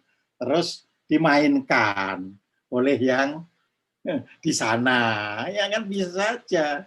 Atau bisa dia pas lahir di alam itu di desa misalnya, di desa di alam itu dia lebih pinter, dia bisa memimpin golongan makhluk halus, kan gitu kan. Atau sebaliknya dia lahir di kalangan orang-orang saktinya di dunia kajiman, dia dipermainkan. Jadi tergantung aja. Ya. Yang jelas semuanya itu diserahkan ke kita. Jadi kalau di dalam bahasa Al-Quran ya dikatakan bahwa apa yang kamu inginkan dengan sungguh-sungguh Tuhan akan memperkenankan. Ya, jadi itu kalau bahasa Al-Quran. Gitu. Ya, baik. Terima kasih Pak Kojim. Ada lagi dari teman-teman atau Bapak Ibu yang lain? Pak silahkan. Sore Pak Kojim. Selamat sore. Mau nanya Pak Kojim. Ya, monggo. Kalau buat orang-orang yang tidak lulus, ya, yang tidak lolos lah, tidak lolos itu. Ya. Apakah di kehidupan berikutnya dia punya ingatan nggak terhadap kehidupan sebelumnya? Karena gini loh Pak Kojim, kalau saya ikut ujian nggak lulus dan saya nggak tahu saya nggak lulus, kan saya nggak akan belajar lebih giat gitu. Saya nggak akan berusaha lebih baik di kelas yang saya ulang ini gitu kan. Tapi kalau saya ingat, baru ntar di kelas yang ulangan ini saya belajar lebih baik supaya saya bisa lolos di ujian berikutnya gitu. Iya. Tergantung nggak lolosnya Pak. Kalau nggak lolosnya itu IQ-nya IQ rendah ya nggak bisa ingat. Jadi di situ. Kalau nggak lolosnya itu IQ tinggi dia masih ingat kan gitu kan. Ya. Jadi jangan khawatir ya. Makanya semakin orang itu banyak berbuat baik, nanti meskipun tidak lolos ya kan, tapi dia memorinya memori bersih, memori baik gitu loh. Tapi kalau tidak lolosnya itu kan di dunia saja ada orang yang IQ-nya itu di bawah 90, sehingga meskipun dia berulang kali dia tidak ingat lagi. Ya, saya dulu punya teman namanya tuh Sakban, ya 8 tahun tinggal di kelas 1. 8 tahun. Ya. Tapi dia tidak pernah punya rasa minder katanya. Enggak apa-apa. Yang penting sekolah tidak mengeluarkan dia katanya. Jadi nanti kalau saya sendiri sudah jenuh katanya, ya barulah saya yang keluar. Yang penting sekolah tidak mengeluarkan. Iya, 8 tahun itu waktu saya masuk itu. Kamu kok kelihatan paling tua gitu. Iya, sudah 8 tahun di kelas 1. Oh, berarti saya termasuk IQ rendah nih, Pak. Karena saya nggak punya ingatan akan kehidupan masa lalu saya. Sama sekali. Yang penting Bapak tidak usah khawatir kalau Bapak itu sekarang sudah senang dengan spiritual, senang dengan nilai-nilai kasih, nah itu akan membersihkan apa tabir-tabir yang menutupi itu, gitu loh. Iya, baik. Terima kasih, Pak. Makanya orang diajari meditasi ini kan kita masalahnya nggak bahas laku, yang kita bahas kan diri sejati. Nah itu kan laku nanti yang untuk bersih-bersihkan itu. Jadi di situ. Pak Kojim, ini ada 2 pertanyaan terakhir kali ya. Yang pertama dari Ibu Gusti Ayu Made, bagaimana dengan jiwa-jiwa yang tidak bisa pulang ke alamnya? Gimana caranya kita untuk menolong? Lalu yang satu lagi, ya oke silakan. Iya, jadi di dalam kehidupan ini kan setiap agama mengajarkan doa untuk bagi jiwa-jiwa yang belum bisa pulang. Jadi doa itu tujuannya adalah membantu. Karena kita yang hidup itu energinya ganda loh. Jadi kalau yang sudah meninggal itu energinya tinggal satu jenis. Tapi kalau yang masih hidup ini energinya 3 jenis. Ya, nah ini kalau kita nyebut energi. Jadi kita artinya sudah gabung tadi ya antara diri sejati yang masih asli dari yang Bagas Purwo dengan wadahnya ini memiliki 3 jenis energi. Nah, itu daya, permana, dan pranawa. Ya. Daya itu energi untuk kekuatan lahiriah. Ya, makanya kita butuh makan, minum. Dan sering kalau lapar, disuruh bekerja berat, nggak bisa. Terus kita bilang, waduh, aku belum makan, nggak berdaya ini. Bawa situ, kan gitu kan. Nah, kemudian ada energi permana. Itu energi yang berkaitan dengan jiwa kita, batin kita. Ya. Itu diperoleh dari seluruh ya aspek-aspek kebaikan kita. Ya. Nah, itu bisa dijelaskan sendiri nanti di dalam istilah laku hidup. Ya, jadi kita ada permana. Nah, dengan permana inilah kita mendoakan orang. Ya Tuhan, saya punya teman, ya kan. Ya. Mohon dibukakan pintu maaf, ya. Mohon hilangkan penghalang-penghalangnya dan terimalah di tempat yang terbaik tentu menurut Tuhan. Kan gitu kan. Nah, dengan orang yang di sekelilingnya yang masih hidup itu, dia mungkin bisa lolos naik ke yang lebih baik. Walaupun tidak bisa naik lagi, setelah itu harus lahir lagi ke bumi. Nah, bagaimana yang di gentayangan tadi kan gak ada yang bertanya kan tentang yang gentayangan itu kan. Yang gentayangan itu nggak pernah bisa lahir kecuali ya karmanya itu ya sudah tertebus lewat gentayangannya. Nah, seperti itu. Tapi manusia kan tadi orang yang gentayangan itu ada yang karena ketakutan, panik dan sebagainya. Istilahnya itu tidak disadari, ya kan? Nah, itu yang bisa ditolong untuk keluar dari alam itu termasuk ke ekakrida, gitu loh. Ya. Jadi tidak langsung lahir ke bumi loh ya. Jadi yang gentayangan itu ada yang ribuan tahun tetap gentayangan, ya. Ada yang puluhan tahun sudah bisa akhirnya lepas dari alam gentayangan menuju eka krida. Tapi yang perlu diketahui, di alam gentayangan tidak bisa lahir kembali ke bumi. Hanya kalau dia bisa lepas dari alam gentayangan, yaitu ke eka krida, ya, itu baru nanti bisa lahir di bumi atau lahir di alam kajiman, alam makhluk halus. Ya, tergantung orang itu, kita kan nggak tahu pikirannya orang. Setiap orang kan sudah ada keinginan sendiri-sendiri.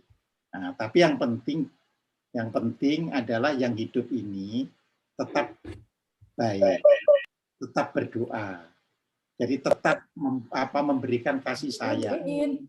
Nah, jadi kalau yang berdoa itu yang punya kasih sayang, ia bisa menolong temannya yang kecantol di gentayangan. Tapi kalau yang berdoa orang yang juga berangasan, ya nggak bisa. Itu kan orang yang biasa kasih. Kalau kasih itu kan dekat dengan Tuhan istilahnya. Nah, jadi saya punya teman kok gentayangan ini, nah, bisa itu. Pak, saya mau tanya Pak. Ya. Kalau yang saya Erin Pak. Tadi kan Bapak bilang yang terjebak itu bisa ditarik oleh temannya atau siapapun lah itu ya Pak ya. Iya. Misalnya yang masih hidup ya berarti ya Pak ya. Oh iya. Berarti kalau yang di dunia yang sama, bukan tapi dia misalnya di dunia yang moksa, dia bisa menarik nggak Pak? Enggak dong. Nggak bisa ya Pak. Kalau yang di dunia sana. Iya. Loh, yang di dunia sana tadi kan kalau sudah memahami pelajaran dimensi-dimensi tadi, hanya kalau sudah masuk ke cahaya putih atau catur mahendra, dia ada penolong, gitu loh. Tapi kalau eka krida, dwikarana, tri bawana, ya di dimensi-dimensi ini masih dengan tenaga kita sendiri, gitu. Dengan dibantu oleh yang yang masih hidup. Tentu yang di tribawana, doa itu lebih berharga daripada yang di dwikarana. Karena kalau sudah di tribawana ini kan sudah hampir tidak ada godaan yang nutupi. Jadi orang doakan gampang untuk ke catur mahendra. Mahendra ada entitas tersendiri, ada makhluk tersendiri yang memberi itu. Dan itu juga sudah diungkap oleh Michael Newton kalau kita belajar Journey of Soul atau Destiny of Soul. Tapi hebatnya kita lebih dulu loh dari Michael Newton. Nah itu kan. Ya. Michael Newton melalui penelitian, ya. Nah, sedangkan kita orang-orang dulu dari pengalaman. Ya. Yang terakhir ini Pak Kojim dari Bu Dewi Yuli, orang yang pernah moksa dan lahir kembali tentunya akan berinteraksi dengan masyarakat dengan konsekuensi hadirnya karma baru. Apakah kalau sampai punya karma buruk dia akan gagal moksa? Ya, kalau sudah moksa ya dia tidak terkena karma buruk karena pikirannya selalu bisa menghindar kalau itu buruk. Karena sudah moksa. Kan sudah bersih dari kemelekatan soalnya gitu. Ya. Jadi dia terhindar, ya. Jadi gampang kok orang cirinya sudah moksa atau belum itu. Ya. Cirinya itu adalah dia selalu terhindar dari bahaya dalam kehidupan. Oke. Petaka, berarti dia sudah moksa. Jadi kena gini tapi terhindar gitu loh. Mau diajak buruk nggak bisa, dia terus nolak. Pokoknya enggak itu, ya. Itu ciri kalau sudah pernah moksa atau paling tidak sudah sampai di Sabta Pratala tadi. Ya, kalau di Sabta Pratala terus lahir itu sudah tidak terkena godaan, gangguan. Ya, itu berarti tidak ada godaan ada, tapi nggak bisa menggoda dia. Oke, baik. Mbak Erin tadi sudah puas belum dengan jawabannya ya tadi ya? Sudah, Udah cuma ya? ada satu pertanyaan lagi, boleh nggak? Ya, silakan. Terakhir berarti ini ya. Oh iya, nggak usah deh, ada ditanya sama teman saya tadi. Pak Kojim, Nina, Pak, ini kok kecil. Pak, kalau mantra moksa tuh bisa ngebantu nggak Pak? Oh iya. Untuk narik jiwa-jiwa yang di dimensi bawah ini. Iya. Bantu. Jadi kan mantra moksa itu yang sudah saya tulis di buku Seksi Jenar Makrifat Kasunyatan Jilid 2, ya, itu tujuannya adalah untuk membantu melepaskan orang dari jeratan-jeratan di dimensi-dimensi itu. Ya. Yang perlu diingatkan, manusia kan punya karma, ya kan. Jadi kalau karmanya itu berat, katakanlah 100, mantra moksa paling tidak bisa membuat tinggal 50, gitu loh. Kalau 50 tinggal 25. Jadi itu makanya dianjurkan kalau ada saudara-saudaranya yang sudah meninggal, kapanpun meninggalnya, kapanpun, ya bacakanlah mantra moksa. Siapa tahu dia belum lahir kembali. Nah, terus apa gunanya kalau sudah lahir kembali tetap dibacakan mantra moksa? Hidupnya menjadi lebih ringan. Makanya ada orang di dunia ini hidupnya dia kok enak-enak saja ya. Mungkin orang lain saya doakan aja padahal dia sudah lahir gitu loh. Ya. Jadi itu pentingnya. Kan ada orang yang hidupnya di dunia ini dapat dikatakan everyday happy. Ya. Dia tidak pernah mengalami ini itu. Nah, dia mungkin mbah kita gitu kan, mbah kita yang terus didoakan oleh anak cucunya padahal dia sudah hidup. Ya, nah, ya membuat hidupnya itu enak, ringan dan sebagainya. Jadi di situ gitu loh. Mungkin ini sudah waktunya sudah lebih dari 17.30. Kita foto bersama dulu kali ya. Nanti kalau ada yang penasaran bisa mungkin kalau yang nggak ada waktu bisa silahkan leave gitu ya. Kalau memang ada yang mau pertanyaan-pertanyaan terakhir nanti dikasih waktunya setelah foto bersama. Mohon Bapak Ibu teman-teman dibuka. Kalau ingin tradisi Jawa secara utuh, ya meletaknya perhatian Zoom. Diri loh. Ya. Selama masih masa COVID, ya. Ya, jadi dari pengalaman saya kan ngajari Mbak Eka ini Pustaka Widasa Sangka sampai berapa, nah nanti bisa lebih disingkat. Ada. Gitu. Iya. Nanti kok. Boleh. Bersama kita. Oke. Rini, tolong udah siap foto nih? Monggo. Siap-siap ya. Foto ya. Ya. Sudah, yang lainnya ini ada 2 slide, saya dari yang slide pertama ya. Hitung ya. 1, 2, 3, cheese. Oke, slide kedua. Ini dong. Ya. 1, 2, 3. Cheese. Oke, sudah Ibu. Ya, terima kasih Bapak Ibu, teman-teman sekalian yang sudah hadir. Bagi yang memang waktunya mau leave silahkan. Bagi yang masih penasaran, Pak Kojim masih mau terima pertanyaan, Pak Kojim? Masih. Ada yang di chat. Oh, masih tuh, silahkan. Ya, tetap punya pertanyaan. Terus tadi kan pelajaran ini banyak. Kalau ingin belajar secara khusus ya dari awal, tapi karena saya kan sudah menuliskan bukunya itu 2 jilid, sehingga bisa lebih disingkat gitu loh. Buku yang lebih mana? terpandu, lebih disingkat gitu. Bisa misalnya 2 minggu sekali atau sebulan sekali, ya terserah. Ya, Mbak Eka bisa kan ngoleksi yang apa itu pakai Zoom. Kan yang lain-lain juga pakai Zoom. Iya. Bisa, iya. Boleh. Masalah. Karena bisa kita atur ya. Itu ya gini ini halangannya itu. Iya. Kalau Pak boleh nanya satu, Nadia Pak? mah ya. Siapa nih? Bu Dewi ya? Bu Dewi. Ya. Bu Dewi. Ini menyangkut yang tadi itu yang apa? Ngirim doa. Ya. Doa moksa.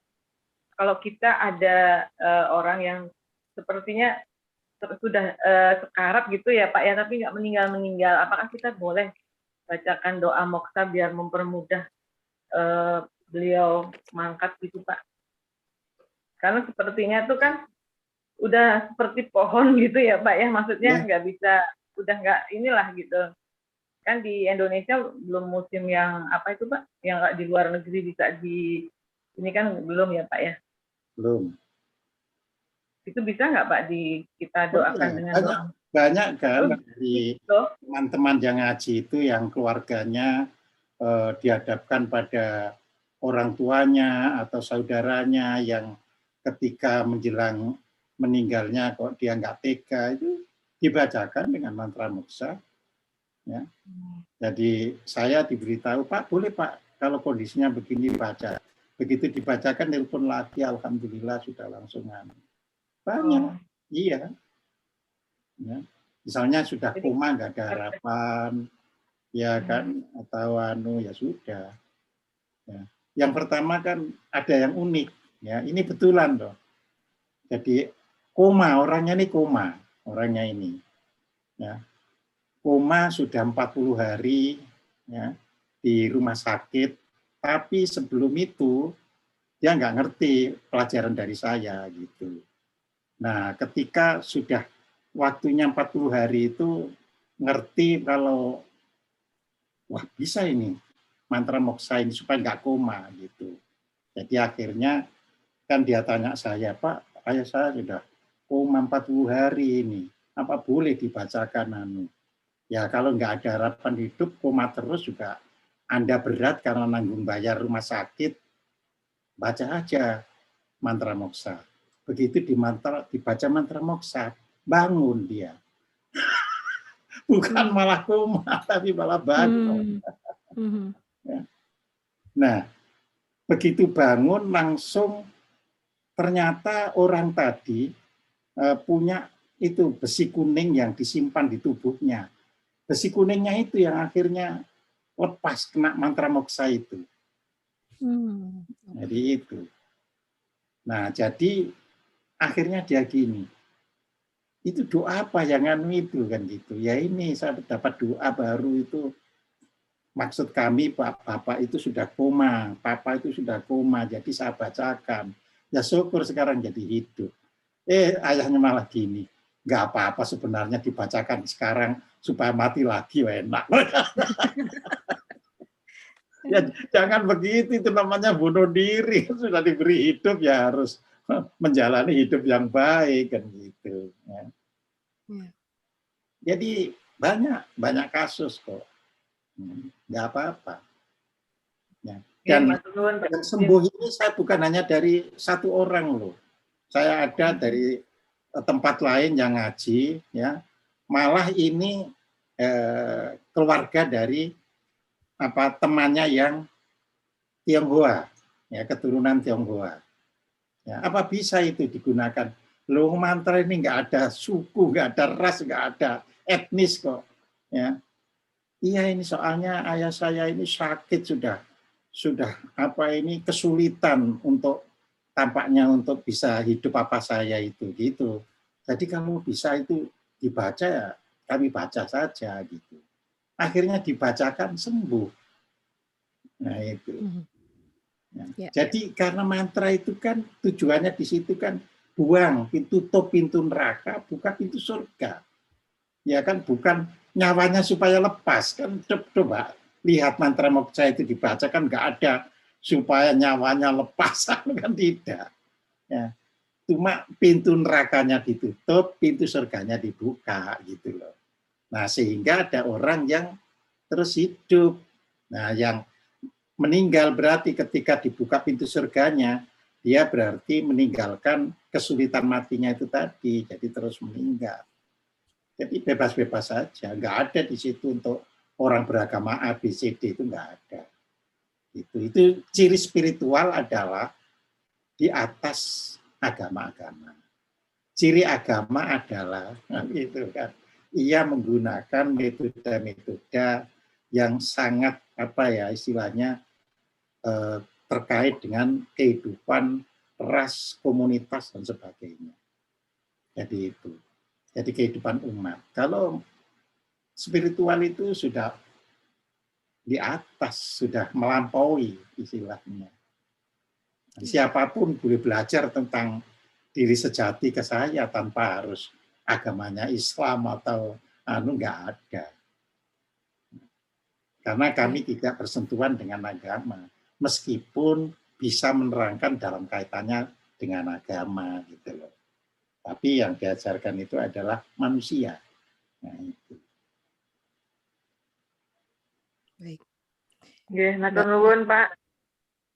Mbak Nadia Amin, masih ada amin. burning question kayaknya ya. Mbak Nadia atau Nina masih ada burning question? Nadia. Oh ya. Pertanyaan kolektif, Pak. Udah sebenarnya sih, cuman ini aja. Yang kejadian sekarang ya Pak ya, pandemi COVID ini Pak. Ini sebenarnya kalau boleh, kalau dari sisi Pak Koji mungkin kasih sedikit pencerahan gitu Pak. Dilihat dari yang terjadi gitu, apa sebenarnya maknanya, apa yang bisa kita lakukan gitu. Karena kayaknya kemarin masih dalam masa mencerna, benar nggak sih ini kejadian sekarang gitu, sudah mulai bisa menerima atau ada gelombang kedua gitu, terus semakin dekat, deh gitu, semakin banyak yang dikenal dekat. Intinya gini, manusia itu kan keluar dari istana pribadinya, itu sebenarnya dimensinya di atas vibrasi, dimensi golongan kayak kajiman, golongan apa itu bakteri, penyakit, itu vibrasi di bawah. Nah, mengapa bisa timbul itu? Artinya perbuatan manusia telah menyebabkan, kalau di dalam bahasa ilmiah kan ozonnya berlubang, lapisan ozonnya berlubang. Nah, ini juga gitu, lapisan dimensi manusia yang menyekat dengan dunia bawah itu berlubang. Sehingga akhirnya yang bawah muncul kayak air muntap ke atas begitu. Ya. Dan itu memang ada kurun rata-rata 100 tahun. Kalau manusianya itu penuh dengan hal-hal yang membahayakan lingkungan, ya dia muncul. Ya. Jadi pandemi semacam ini muncul tahun 1918 dan selesai baru tahun 1920, 2 tahun. Nah, apakah sekarang bisa setahun saja atau 1,5 tahun ini bisa? Bisa, tergantung manusianya.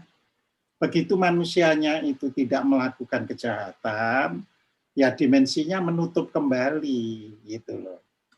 Nah ini manusianya aja masih korupsi, masih teriak-teriak, masih saling marah, memaki dan sebagainya. Jadi itu. Nah, kalau tahun 1918 itu kan akibat dari Perang Dunia.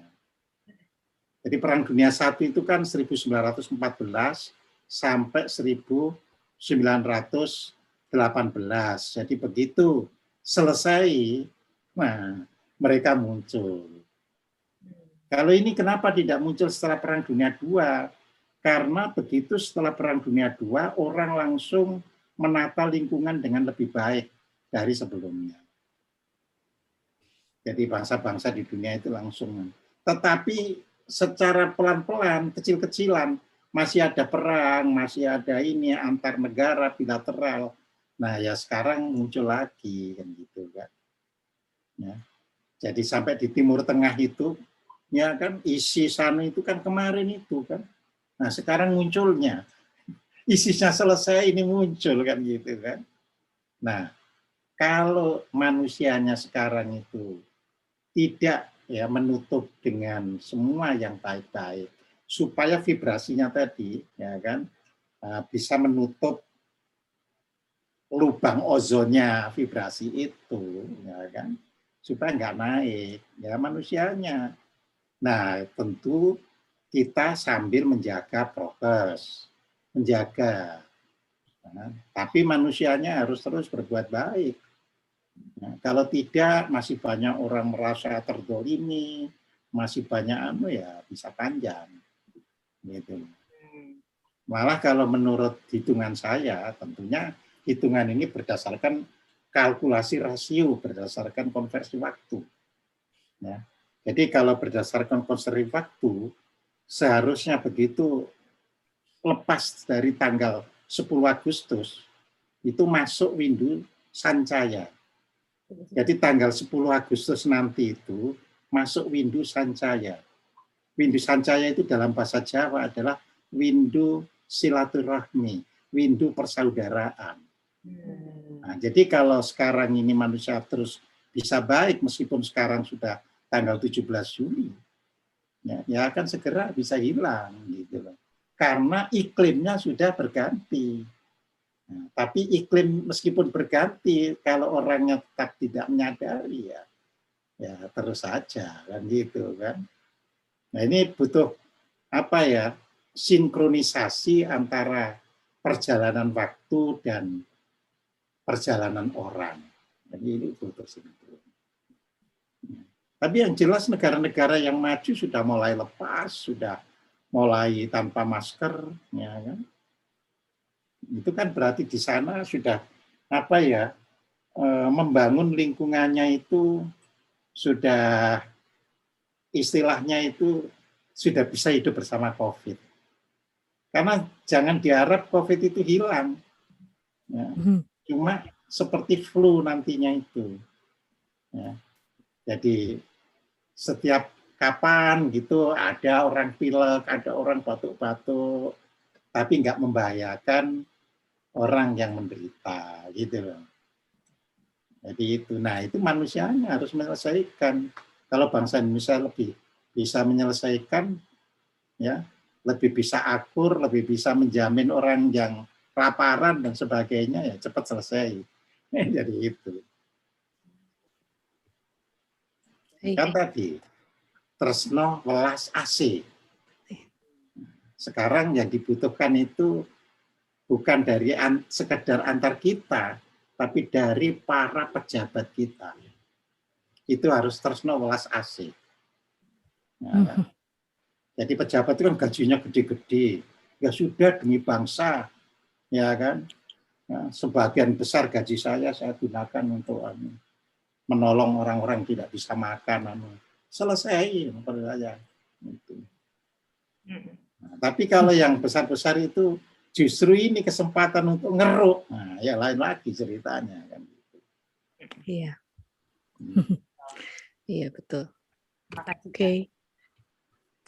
Oke, Bapak Ibu, teman-teman sekalian, waktu sudah menunjukkan pukul berapa nih? Hampir jam 18. Baik Kak, satu dong. Ya, oh ada masih satu lagi Pak Kim. Siapa antara mantra moksa sama rumek soing wengi kalau untuk yang sakit mendingan yang mana Pak? Oh beda. Kalau mantra moksa kan dalam kaitannya dengan kematian. Kalau kidung rumek soing kan untuk tolak bala. Ya, untuk mencegah agar kita ya tidak terserang penyakit. Dan insya Allah ya mudah-mudahan ya kita dengan mempraktekkan itu ya kita aman-aman saja.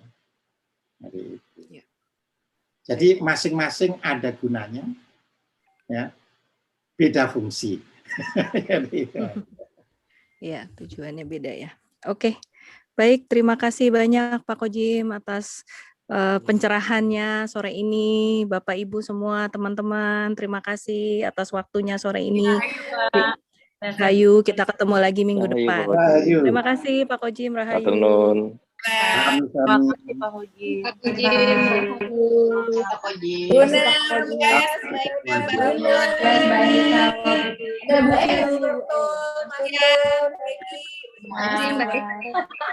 Niko, bye Mbak Dewi Julin. Minggu depan. Ya, sampai jumpa. Mbak Eka, makasih ya Mbak Eka. Ya, makasih Bu Dewi. Selama musim pandemi, kalau ingin ngajar kajian khusus kan ada Mbak Eka lewat Zoom. Ya, silahkan. Boleh. Zoom dong. Saya sekarang undur diri. Terima kasih. Terima kasih. Terima kasih banyak. Rahayu. Mana Nina udah live ya? Mereka ketemu besok. Yes, besok ya. Besok kita jam 12 ya, Gi? Ya. Oke, sip. Yes. Makasih semua Mas Yanwar, Mbak Ya, Murni, ya, Mbak baik semuanya. Titin, Bu Rini. Bye. Di end ya. Bye.